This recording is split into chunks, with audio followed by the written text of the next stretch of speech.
None of my friends are into spiritual things at all. So I don't have friends that would laugh about it because most of my friends are pretty open-minded anyway. But at the other hand, it's also not something that I cannot really share my experiences with them because they're not doing any meditation or anything like that. Since I've come to India, I've become more serious about this spiritual stuff. When I left Holland, I wasn't so serious. I had this idea, yeah, I'm gonna see in India what it's all about. So, yeah.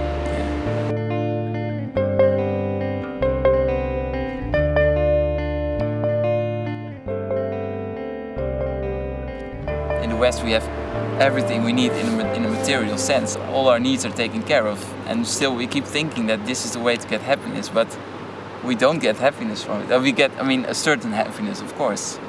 In the East, there's this enormous tradition of so many different paths that show you how to look at yourself and gain happiness in that way.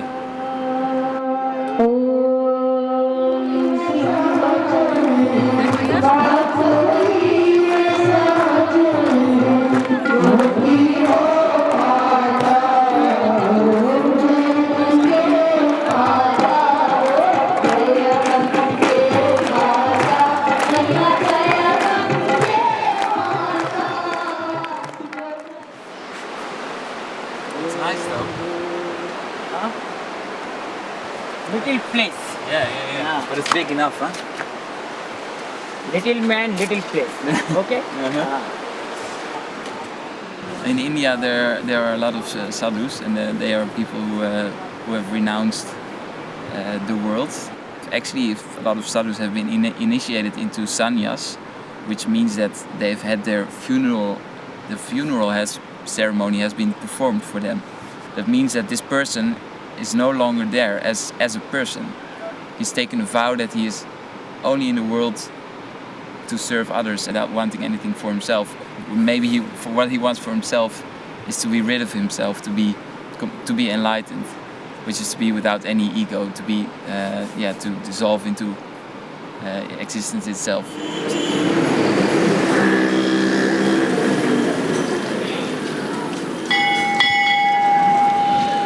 Western people all time did want the work and earn of money. He is very rich, but he coming in the house very tired, many tension, no peaceful shanti. Fickleness of the mind, very big problem in the meditation. Yeah. Are you sitting on the meditation and speaking the mantra this time? Om Bhurabhuvasvah Tatsaviturvarenyam Bhargo Devasya Dhimahi Dhiyo Yo Na Prachodayat Om Bhurabhuvasvah Tatsavit. Spirituality is often perceived by people who are not involved in it as fake, or in Dutch we say zweverig. What's wrong with floating, with zweven? Of course, what is implied is that people who are involved in spiritual matters are ungrounded, that they're just escaping from life and they're going off into their own realms, and they're not of benefit to others anymore, and they're not useful to society. And I think this idea is completely wrong.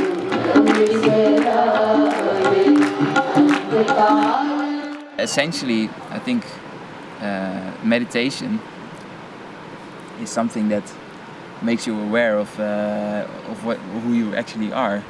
It just puts you in touch with reality. We're always thinking and thinking and thinking. We're living inside our own mind, inside our own world. In a way, you can say that this floating is actually what's happening to people who are not meditating, because they're constantly involved in thinking, and they're completely not in touch with what is really happening, and they're not in touch with their feelings either. It's all covered up by so many fears and so many thoughts about the future and the past. So actually, spirituality is really something that grounds you.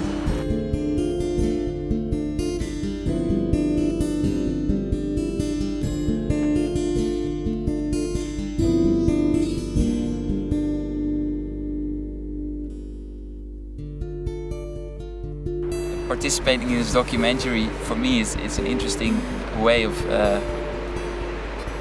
looking at my own ego, because when you have a camera pointing at you, there's nothing that makes you so aware of how you are behaving on the outside like a camera.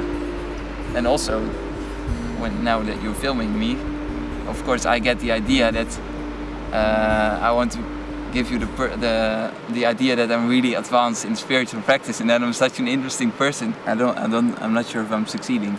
I don't think I'm succeeding actually. But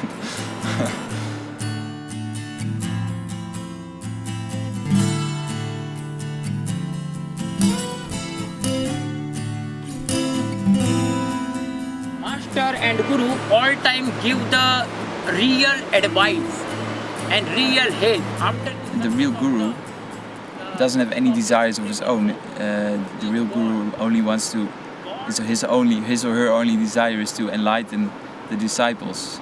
So Amma, for instance, is a good example of this. Amma always hugs everybody that comes to her. She kissed me here on the side of my temple, and it really touched me so deeply, and I really felt like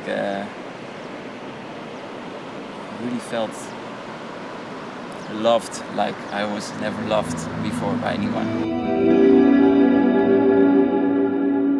And then I decided to go on the tour with her. We moved actually through the whole of India, and you travel behind her with 6 buses with about 200 devotees. You're with her the whole day, and you're working to set up the festivals. It's very amazing because it doesn't even matter if you're focused on her or not, but somehow when you sit next to an enlightened person like that, you just don't have any worries. I didn't get a new name yet. Somehow it really doesn't appeal to me to get a different name. Even though I can understand that if you take on a new identity, that it can also help you to get rid of your old ego in a way. I just find it strange for me as a guy from Holland to be called Swami Anand Vishnu something.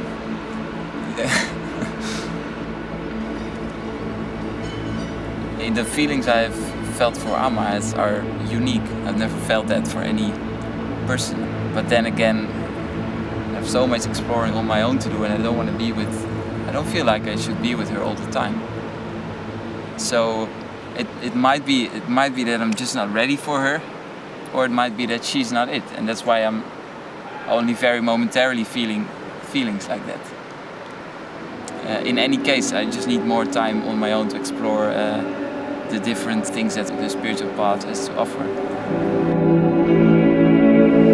Om Vishwani Deva Savituru Duritani Parasuva Jat Bhadram Tanna Asuva Om Shanti. This is the my name, okay? Yeah. And this is the mobile number. Okay.